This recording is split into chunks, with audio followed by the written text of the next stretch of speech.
We're coming to you this Thursday, unfortunately, from a very sick city, a place where many of the people in charge aren't just wrong, but increasingly are irrational.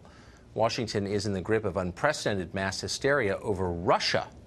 Yes, Russia. Take 3 steps back. It's a freezing poor country on the other side of the globe where the average life expectancy is lower than that in Bangladesh. Russia is a place whose economy is smaller than the economy of Texas. It's a country that can barely produce a working escalator or non-poisonous vodka. And yet that country, which was regarded by sober people as sad and increasingly irrelevant, is, according to Democrats in Washington, in virtually complete control of the workings of the U.S. government. They tell us that every day, and they're starting to seem like they believe it. That's demented. The most striking new example comes from former Director of National Intelligence, Jim Clapper. In an interview just yesterday, Clapper claimed that Russia flipped the result of the 2016 election, got Trump elected over Hillary. Asked for evidence of that, Clapper admitted he didn't have any, because of course he doesn't have any. Nobody else has any either. There is no evidence that any foreign country changed a single American vote in 2016. And by the way, that was Clapper's position just 2 years ago, when it was the position of the Obama administration that vote tampering by a foreign power was completely irresponsible and impossible to contemplate. Now that Trump is in office, of course, Clapper and other Democrats are warning that Russia will try to subvert this year's midterms as well. They have no evidence for that either. Now, keep in mind that Jim Clapper is not some fringe radio show host or backbencher in Congress. For years, he held one of the top intelligence posts in the country. Yet he's delusional. That's terrifying. And he's not the only delusional one. The CIA operative spying on the Trump campaign also sounds like he's unbalanced. A report today from the Daily Caller finds that that man once falsely accused a Russian academic at Cambridge University of being a Russian infiltrator and said an entire intelligence seminar was compromised by Russian agents, like Kim Philby were still alive.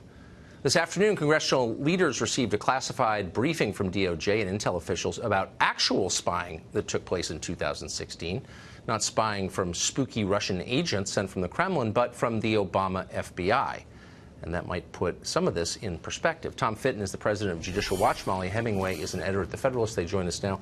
Thank you to you both. Molly, I'll start with you. And I hate to start on a media question, but it determines how people understand a story, what they read and what they see on television.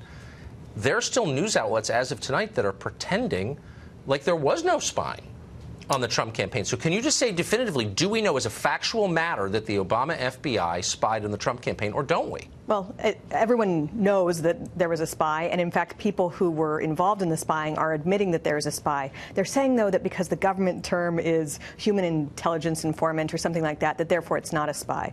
Whereas normal Americans understand that when you are gathering information on someone surreptitiously, that's the common definition of spying. And more than that, that's just a stunning revelation that this was happening under the previous administration, that there would be this kind of surveillance, not just at least one human intelligence informant, but also wiretaps, national security letters, which are how you can secretly get a subpoena. And who knows what else is going on. So actually, like, widespread spying involving multiple people in the Trump campaign, and we still don't really know what's going on because they're trying to fight. And that's the point. And by the way, I should point out in the interest of honesty that these are agencies controlled by the Trump White House. So it's not clear to me at all why we don't know this, and that why the committees in the Congress who have oversight over all of this don't know. There was a meeting today, famously, about this, Tom.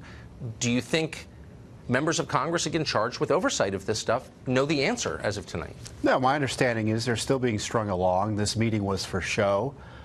We want to see the documents. But why would they be strung along? Because these agencies have contempt for congressional oversight. You have this extraordinary situation of a Republican-controlled Justice Department and FBI attacking and undermining the congressional oversight activities of a Republican-controlled House and Senate. And they didn't want to turn over the documents, so they said, well, we'll have a meeting and we'll talk about the secret spy game we had, but it won't be public. We won't tell you what we have in terms of turning over documents, which is still the big fight. You know, Judicial Watch specializes in the Freedom of Information Act because we recognize the government documents really tell you what went on, and government official descriptions of what went on, as we're learning from the Obama gang that's describing this spy as an informant in a dishonest way. We need to see the documents. We need to know how much money was this person paid. Was money transferred as a result of his involvement with the Trump campaign? Who else was he working Well, with?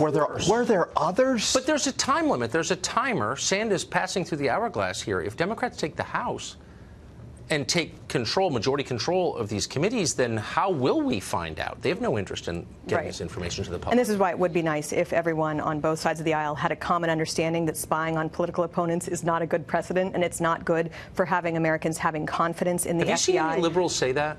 I mean, there have been a few, I think very exceedingly few. Mark Penn is someone who was a Clinton advisor who has been making that argument. In addition to the issue that the Department of Justice thinks that they are accountable to no one, not the president under in whose branch they serve, or Congress, which funds them and created them, I think it also must mean that the information is really damaging, really dangerous, that they're willing to subvert any authority in order to keep that a secret. So this is something that I think they can keep this from getting out. I don't think they will actually. Yeah, and the pretexts they use to hide this information from public view are dishonest. So tonight, Eric Felton, a reporter in Washington, has a piece explaining that one of the many facts redacted by the FBI in documents obtained through FOIA reveals that Andy McCabe spent $70,000 on a piece of office furniture.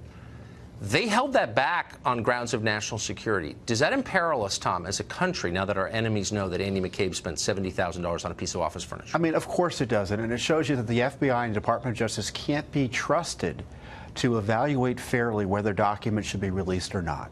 And the president, who constitutionally runs the agencies, needs to intervene and stop himself from being strung along by his appointees, and tell them to release these records. Right. He's listening Review to his them lawyers. quickly. Never listen to your lawyers. If there's one piece of advice I have for my children, it's don't listen to your lawyers, because they don't have the truth at heart. Take their advice into account and get the information out. Just do the right thing, I would say. Thank you both very much. Great to see you.